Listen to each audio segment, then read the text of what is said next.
దేశవ్యాప్తంగా ఉన్నటువంటి అన్నదాతలందరికైతే పీఎం కిసాన్ సమ్మాన్ నిధి యోజన 20వ విడత గురించి అయితే మనకు ఒక శుభవార్త రావడం జరిగింది. మరి అతి త్వరలోనే అన్నదాతల అకౌంట్లలో పీఎం కిసాన్ 20వ విడతకు సంబంధించినటువంటి 2,000 రూపాయల నగదును కేంద్ర ప్రభుత్వం జమ చేయడానికైతే సిద్ధమయ్యింది. మరి అది ఎప్పుడు, మరి ఎంతమందికి పడతాయి, దానికి మీరు అర్హులేనా కాదా అని తెలుసుకోవాలంటే ఈ వీడియో పూర్తిగా చూడండి. స్కిప్ చేస్తేనైతే మీకైతే అర్థం కాదు. అంతకంటే ముందు ఎవరైనా కొత్తగా మన వీడియో చూస్తున్నట్లయితే సబ్స్క్రైబ్ చేసుకోకపోతే వెంటనే సబ్స్క్రైబ్ చేసుకొని పక్కనటువంటి గంట సింబల్ అయితే నొక్కండి. ఇప్పుడైతే మనము టాపిక్లోకి వెళ్ళిపోదాము. తెలంగాణ రైతులకు డబల్ ధమాకా. రైతులకు కేంద్ర ప్రభుత్వం గుడ్ న్యూస్. త్వరలోనే పీఎం కిసాన్ డబ్బులు నేరుగా అకౌంట్లలో పడేటువంటి ఛాన్స్. కేంద్రంలోని మోడీ ప్రభుత్వం త్వరలోనే రైతులకు గుడ్ న్యూస్ వినిపించడానికి సిద్ధమవుతుంది. అయితే ఇప్పటికే తెలంగాణ రాష్ట్ర ప్రభుత్వము అన్నదాతలకైతే రైతు భరోసా డబ్బులను అకౌంట్లలో జమ చేస్తుంది. కేంద్ర ప్రభుత్వం కూడా రైతుల అకౌంట్లలో పీఎం కిసాన్ యోజన డబ్బులు వేసేందుకు సిద్ధమవుతున్నట్లుగా సమాచారము.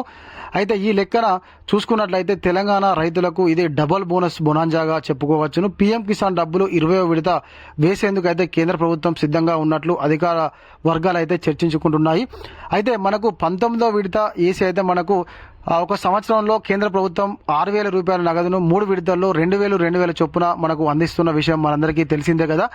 ఇక మనకు 19వ విడత ఇచ్చి ఇప్పటికైతే మనకు ఈ జూన్కి అయితే 4 నెలలు పూర్తవుతుంది.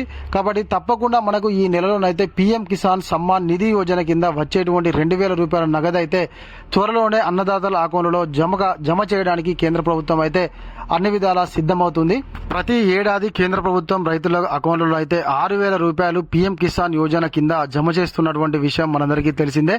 6,000 రూపాయలను కేంద్ర ప్రభుత్వం రైతుల అకౌంట్లలో విడుదల చేస్తుంది. అందులో భాగంగా ఈ సంవత్సరం ఇప్పటికే మొదటి విడత డబ్బులను అయితే విడుదల చేసింది. ఇప్పుడు రెండో విడత డబ్బులు విడుదల చేసేందుకు ప్రభుత్వం అయితే సిద్ధమవుతున్నట్లు తెలుస్తుంది. ఈ సంవత్సరం ఇప్పటికే ఖరీఫ్ సీజన్ ప్రారంభమైన నేపథ్యంలో ఈ డబ్బులను వేసేందుకు కేంద్ర ప్రభుత్వం సిద్ధమవుతున్నట్లు అంచనా వేస్తున్నారు. ఇదిలా ఉంటే కేంద్ర ప్రభుత్వం విడుదల చేసేటువంటి పీఎం కిసాన్ యోజన డబ్బులు నేరుగా వారి బ్యాంకు అకౌంట్లలో విడుదల చేయనుంది.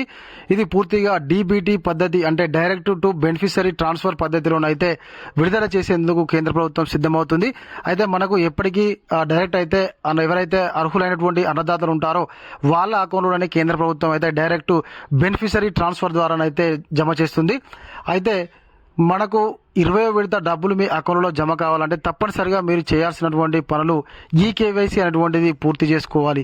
ఈకేవైసీ చేసుకున్నటువంటి అన్నదాతలకైతే పీఎం కిసాన్కు సంబంధించినటువంటి డబ్బులు రావు అనేటువంటిది అధికారులు అయితే స్పష్టంగా చెప్తున్నారు. కాబట్టి మీరు ఇంకా ఎవరైనా ఈకేవైసీ చేసుకున్నటువంటి అన్నదాతలు ఉంటే తప్పకుండా మీరు ఈకేవైసీ చేసుకుంటేనే మీకు 20వ విడత 2,000 రూపాయల నగదు అయితే రావడం జరుగుతుంది. మరి 19వ విడత వచ్చినాయి, మరి 20వ విడత రాలేదు అంటే దానికి కారణం తప్పకుండా ఈకేవైసీ ఉంటుంది. కాబట్టి మీరు ఆ తప్పు చేయకుండా వెంటనే ఈకేవైసీని అయితే పూర్తి చేసుకోండి. ఇదిలా ఉంటే కేంద్ర ప్రభుత్వం విడుదల చేసినటువంటి డబ్బులు రుణం రూపంలో కానీ సబ్సిడీ రూపంలో కానీ భావించకూడదు. రైతులు ఈ డబ్బులను తమ ఇష్టానుసారం ఖర్చు చేసుకునే అవకాశం ఉంది. కేంద్ర ప్రభుత్వం ఈ సంవత్సరం రైతులకు పెద్ద ఎత్తున లబ్ధి చేకూరేందుకు అనేక పథకాలను ప్రవేశపెట్టింది. ఇప్పటికే కిసాన్ క్రెడిట్ కార్డు కూడా 5 లక్షల లిమిట్ వరకు పెంచేందుకు కేంద్ర ప్రభుత్వం అయితే సిద్ధంగా ఉంది. ఈ నేపథ్యంలోనే రైతులకు వారి వ్యవసాయ ఆదాయం రెట్టింపు అయ్యే దిశగా కేంద్ర ప్రభుత్వం చర్యలు తీసుకుంటుంది.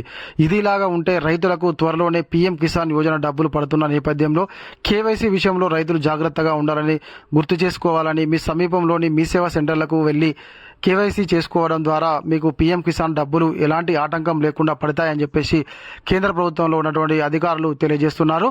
ఖచ్చితంగా మనకు కేంద్ర ప్రభుత్వం అయితే అన్నదాతల అభివృద్ధి కోసము, లేకపోతే అన్నదాతలను ఆర్థికంగా పకడ్బందీగా చేయాలి అనేటువంటి ఉద్దేశంతోనైతే కేంద్ర ప్రభుత్వం అనేక రకాల పథకాలను అయితే ప్రవేశపెడుతుంది. మనకు గతంలో కిసాన్ క్రెడిట్ కార్డు లిమిట్ 2 లక్షలు ఉన్నటువంటి దాన్ని 5 లక్షల వరకు కూడా పెంచేందుకు అయితే కేంద్ర ప్రభుత్వం సిద్ధమవుతుంది. అదేవిధంగా సంవత్సరానికి 6,000 రూపాయల నగదును అయితే అన్నదాతలకు అందిస్తుంది. అన్నదాతలు ఇవన్నిటిని యూజ్ చేసుకుని అయితే ఖచ్చితంగా ఆర్థికంగా బలోపేతం అవుతారు అని చెప్పేసి కేంద్ర ప్రభుత్వం అయితే భావిస్తుంది. ఇది ఇలాంటి మన వీడియో. ఈ వీడియో కనుక మీకు నచ్చినట్లయితే ఖచ్చితంగా ఒక లైక్ చేయండి, కామెంట్ చేయండి. ఎవరైనా కొత్తగా మన వీడియో చూస్తున్నట్లయితే సబ్స్క్రైబ్ చేసుకోకపోతే వెంటనే సబ్స్క్రైబ్ చేసుకొని పక్కన ఉన్నటువంటి గంట సింబల్ నొక్కండి. Thank you.